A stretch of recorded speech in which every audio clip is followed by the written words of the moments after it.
from the Tulsa, Oklahoma chapter of the Links Incorporated, and thank you to our partner, Tulsa Community College. My name is Yvonne Holmes, and I'm a member of the Tulsa chapter of the Links Incorporated, where I serve as chair of the International Trans and Services Facet. This Facet provides services and delivers programs to people of African ancestry globally so that they may have a better quality of life.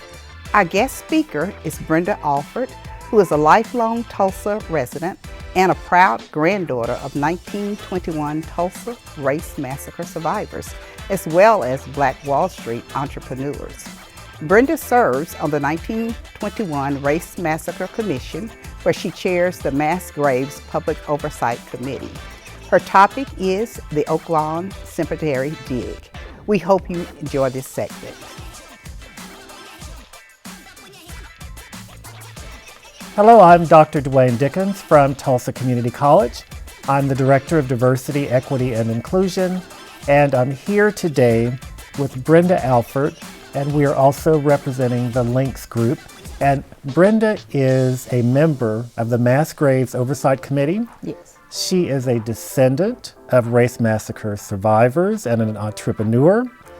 And we are visiting with her today, and we just want to take in her expertise on a few topics, and thank you for being with us today. Thank you so much for having me. Thank you.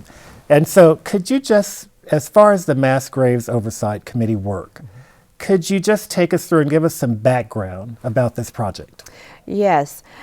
Basically, history states that historical observations shared that there were people buried in various mass graves after the race riot, as it was called some years ago, now called the Race Massacre. Those bodies were buried without memorial services. The families did not get to really have anything to do with what happened with the bodies after the Race Massacre, if you will.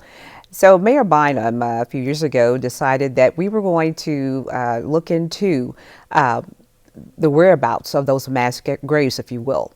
And that's where we began to meet as a committee, the Mass Graves Public Oversight Committee, and basically decided on initially 3 sites that we would be looking at. That would be the Oaklawn Cemetery, Rolling Oaks, and New Block Park.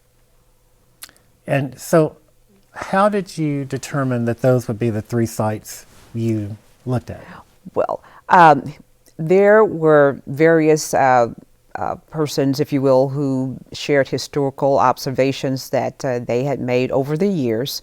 And some 20 some odd years ago, there was a Race Massacre Commission that had started the work initially and got as far as identifying where the sites were that we should be looking at, but that the work was pretty much put on hold, if you will. Mm-hmm. And here we are some 20 years later, taking that back up to find those graves, if you will.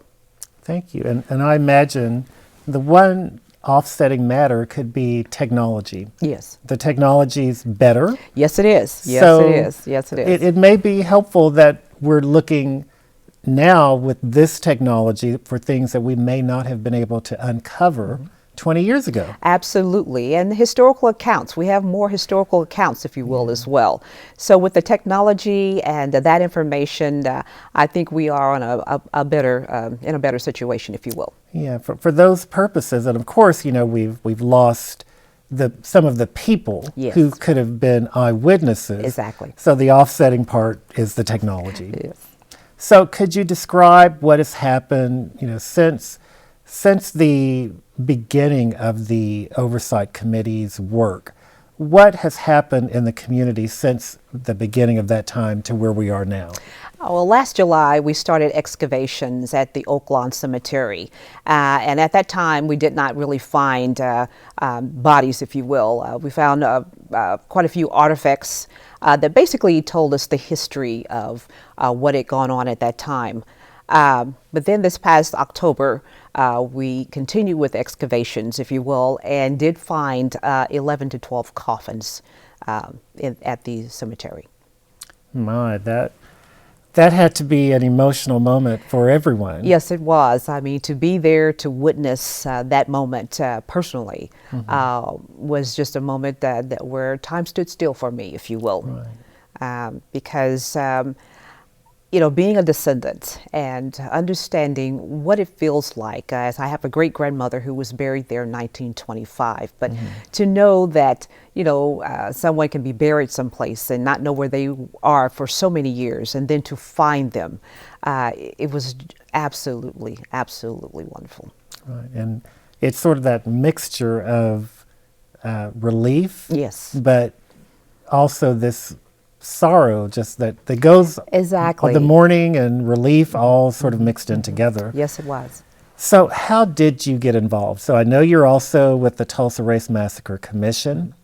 And so how did you get involved with the Race Massacre Commission, and specifically in the Oaklawn Cemetery dig work as well? Okay.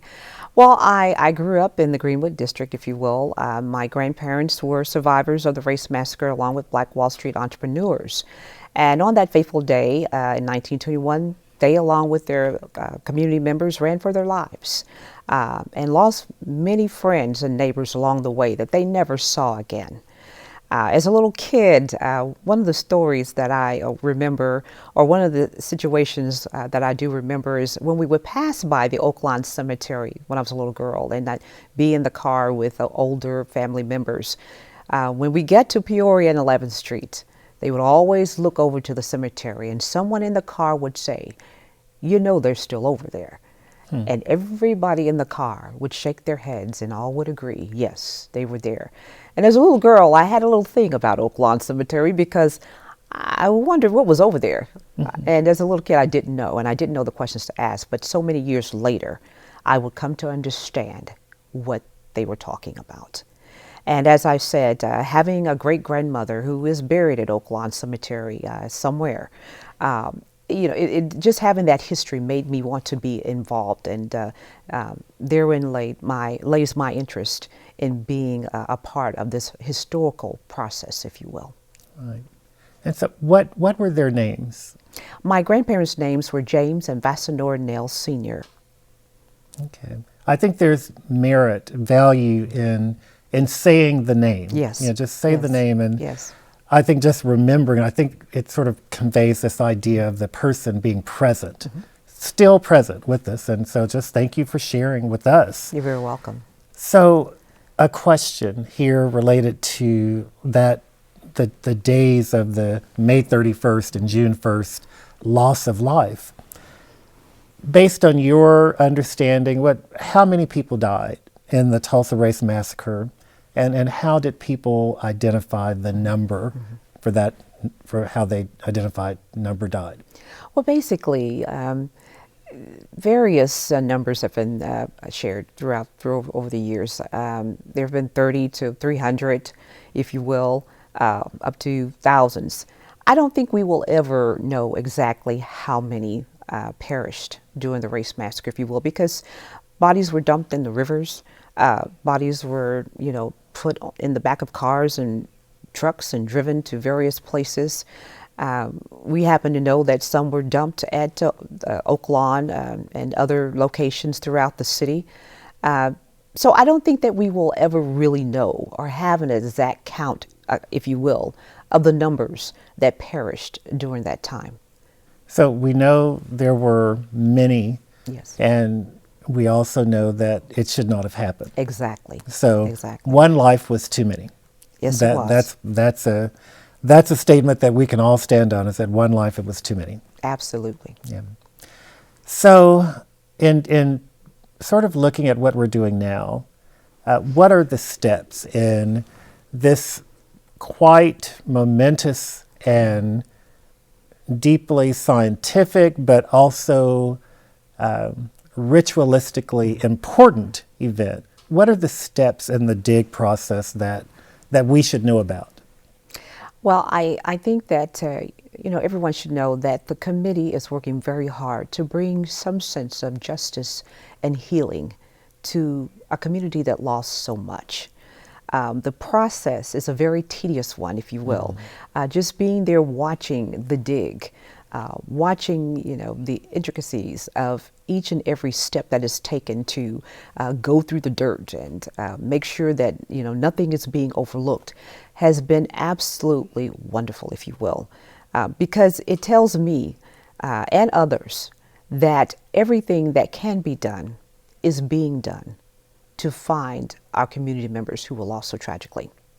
Mm-hmm. These are fine, upstanding members of our community who simply wanted a piece of the American dream, but truly received a nightmare. And so we are endeavoring, as I said, to bring some sense of justice and healing to our community. Thank you.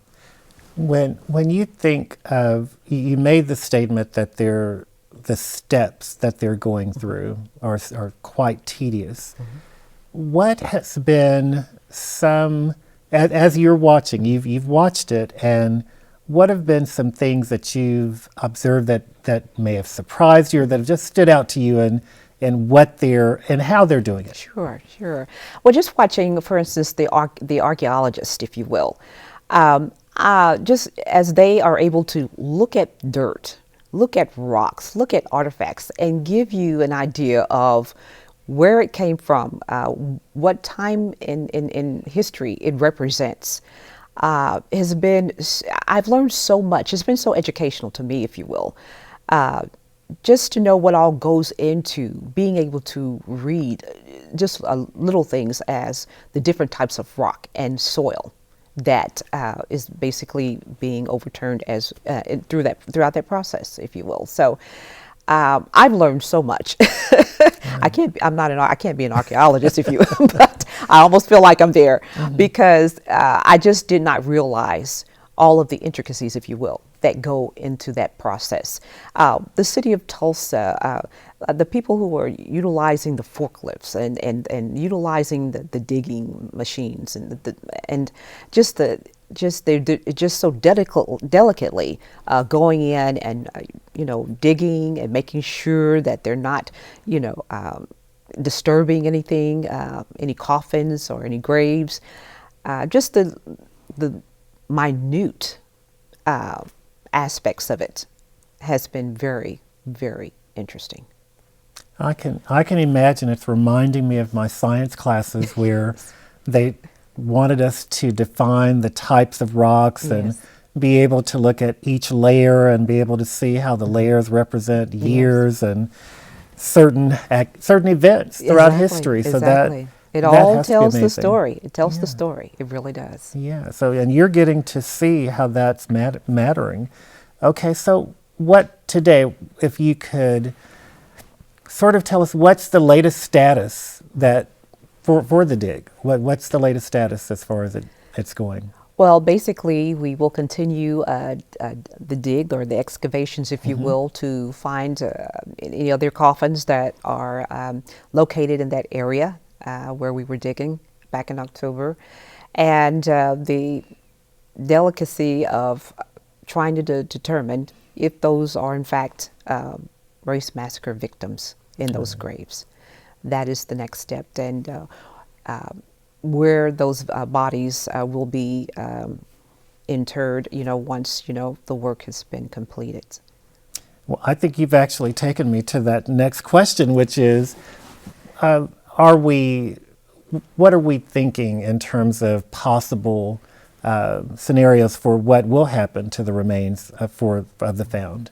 The Public Oversight Committee is still reviewing various aspects of that question, if you will. For now, they will remain at Oaklawn Cemetery, but meetings will be held in the future to determine if that will be the final resting place, if you will. Right, and it's such a sacred ground, no matter, it's already a sacred ground, but it's going to have much more meaning to a larger population and sort of help people have a symbol of the meaning of the loss of life here. Exactly. So that finding where they're going to rest is really going to be important. So for you personally, how have you been affected by the Tulsa Race Massacre? Just having the history with my family, our community members, I tell you, I am so proud of them for what they did. And if it's possible to love and respect a family and a community any more than I already did, it's through the moon. For them to give us, as kids, everything that they gave us, they gave us so much love and so much encouragement. For them to be able to give that to us in spite of what they had endured says so much. Mm-hmm. And I'm grateful. Thank you. Mm-hmm. And looking into the future, if you could share with some child who's going through school and learning or potentially could learn more about this rich heritage, what's something you would want to share with them? To encourage them to learn their history, to know who they are and where they come from, because that information is so important to know who you are and where you go from here. Okay, yes. Thank you. So I like to ask one question at the end. Is there something that you thought I was going to ask that I did not ask that you would like to address, or something you'd like to clarify in our conversation yes. from today?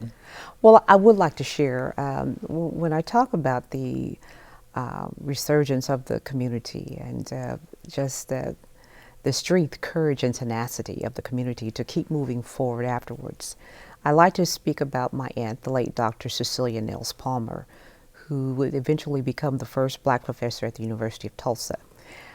She was 2 years old when the Race Massacre occurred.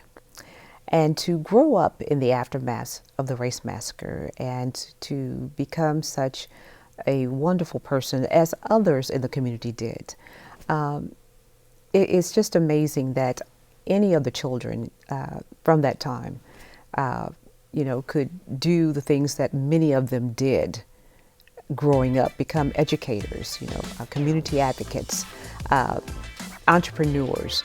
They kept it going because of the strength of the community. And I really, really like to talk about that and to have us to remember that no matter what we go through in life, to never give up. Keep the faith and keep moving forward. Thank you. Thank you, Brenda. That is wonderful. I'm inspired, and I appreciate your wisdom, and we appreciate you being here today. Thank you so much for having me. Thank you. Greetings from the Tulsa, Oklahoma chapter of the Links Incorporated. My name is Robin Jones, and I am the current chapter president. The Links Incorporated is a women's volunteer service organization committed to enriching, sustaining, and ensuring the cultural and economic survival of African Americans and other persons of African American ancestry. It is a premier international service organization with more than 16,000 members in 288 chapters located in 42 states, the District of Columbia, the United Kingdom, and the Commonwealth of the Bahamas. We are committed to our legacy of friendship and service to our communities through our 5 facets. Our 5 facets are the arts, health and human service, international trends and services, national trends and services, and services to youth. To learn more about our chapter, please visit our website at www.tulsalinksinc.net. Again, that's www.tulsalinksinc.net. And you can also find us on Facebook and Twitter. We, the Tulsa chapter of the Links Incorporated, would like to thank Ramona Curtis and Dr. Dewayne Dickens with Tulsa Community College for their partnership with the Social Justice Legacy Series. Thank you so much for watching.